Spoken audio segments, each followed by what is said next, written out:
दशहरा को हम आमतौर पर अच्छाई की बुराई पर विजय के रूप में मनाते हैं, जहां भगवान श्री राम ने रावण का वध कर धर्म की स्थापना की।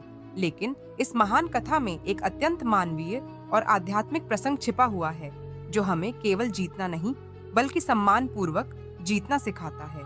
यह वह पल था जब श्री राम ने अपने परम शत्रु रावण के वध के बाद उसका अंतिम संस्कार कराया और लक्ष्मण को यह आदेश दिया कि वह रावण से अंतिम ज्ञान ले।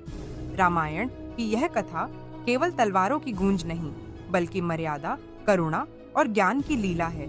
जब रावण रणभूमि में श्री राम के बाण से मारा गया, तो पूरा लंका शोक में डूब गया। विभीषण, जो अब लंका के उत्तराधिकारी बनने वाले थे, ने यह कहकर रावण का अंतिम संस्कार करने से मना कर दिया कि वह अधर्मी, अहंकारी और लंका का विनाशक था।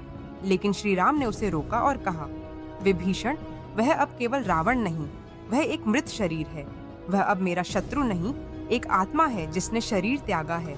उसका अंतिम संस्कार करना तुम्हारा धर्म है, और यदि तुम नहीं करोगे तो मैं स्वयं करूंगा। यह वाक्य श्री राम की महानता का परिचय है।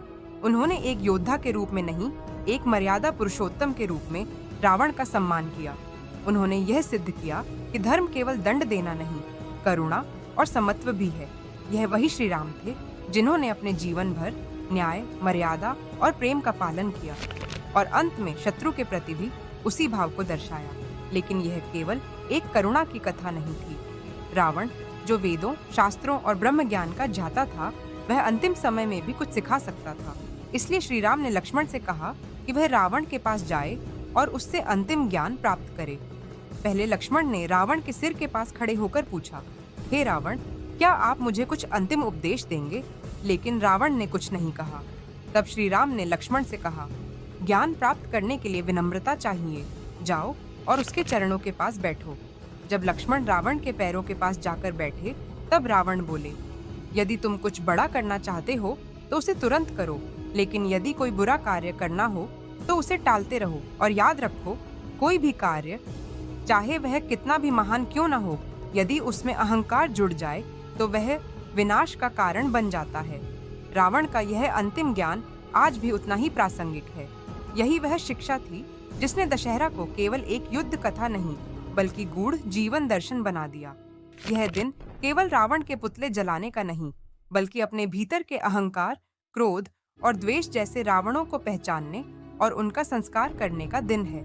श्री राम का यह व्यवहार बताता है कि सच्चा योद्धा वही होता है जो युद्ध में विजयी होने के बाद भी शत्रु का सम्मान करता है, उसकी अच्छाइयों को स्वीकार करता है और उसकी गलतियों से सीख लेता है। यह दृष्टिकोण आज के युग में भी उतना ही महत्वपूर्ण है, जहां हम अपने विरोधियों को केवल शत्रु मानते हैं, न कि संभावित मार्गदर्शक। श्री राम ने यह सिखाया कि धर्म केवल बाहरी बुराई से लड़ना नहीं, बल्कि अंदर की क्रूरताओं को भी पहचानना है।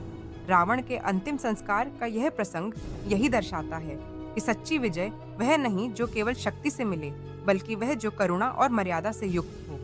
इसलिए जब हम दशहरा पर रावण का पुतला जलाते हैं, तो हमें यह भी स्मरण रखना चाहिए कि रावण जैसा ज्ञानी भी अहंकार से हार गया, लेकिन राम जैसा करुणामय योद्धा अपने विनम्रता से सदा के लिए विजयी बन गया। यही दशहरा का सच्चा संदेश है। शत्रु को हराओ, लेकिन उसकी शिक्षा को अपनाओ।